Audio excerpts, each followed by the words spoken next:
Hisslər məktəbi gələn il olacaqmı? Növbəti dövr nə zaman açılır? Bax, mən bunu belə cavablayım. Leyla olaraq hisslər məktəbi gələn il olacaq ya da olmayacaq, bunu sənə deyə bilmirəm. Kağız üzərində protokolla necə deyirlər, olmalıdır. Hisslər məktəbi 3 keçirilir hazırda və indiyə qədər də hər ilin payızında keçirilib.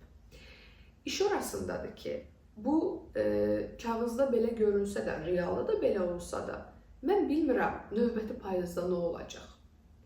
Növbəti payızda hər şey çox fərqli ola bilər. Yəni, o baxımdan ki, mən deyə bilərəm ki, hisslər məktəbi tutaq ki, bu il eləmirəm. Çünki həmin anda, bu dəqiqə hansı ayda? Dekabrda. Yəni, danışırıq gələn ilin payızından. Yenə deyirəm, kağızdan olmalıdır. Amma Leyla olaraq bunu səndən çox səmimi bir qəlblə paylaşıram. Olub-olmayacağını bilmirəm. Niyə? Çünki yenə deyirəm, gələn ilin payızında nə olacaq bilmirəm. Bəlkə elə bir proyektdə var olacam ki, hisslər məktəbi ilə məşğul ola bilməyəcəm, o mənadakı yeniliklər əlavə edə bilməyəcəm. Yeniliklər bu arada şey kimi olmur, yəni belə əlavə elədim, bitdi. Yəni bunun üzərinə mən əvvəldən əməlli başlı işləyirəm. Məsələn, mən onu sənə verə bilməyəcəmsə, keyfiyyət olaraq bundan əmin deyiləmsə, hisslər məktəbini açmaram məsələn.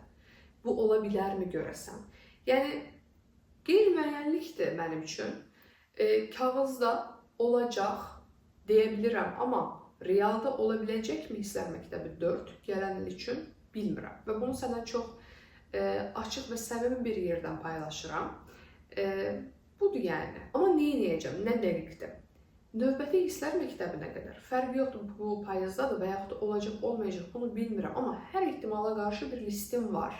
Sən bunu web-saytdan keçid edib, hisslər məktəbi satışdan çıxarıldığında, bəli, hisslər məktəbi 31 dekabrda satışdan çıxarılacaq və ondan sonra sən hisslər məktəbinin növbəti artıq nə zaman olacaqsa ya da olmayacaq bilmirəm, amma olacaqsa onun siyahısına yazılırsan. Yəni, hisslər məktəbi açıldığı təqdirdə sənə bir e-mail gedir, hisslər məktəbi açıqdır deyə, sən onun siyahısında olursan, bu cür, bu hissəsi müəyyəndir, amma digər hissələri qeyri-müəyyəndir. Yenə deyirəm, bunu çox səmimi bir qəlblə sənlə paylaşıram və ümid edirəm ki, bu sualın cavabı artıq aydındır.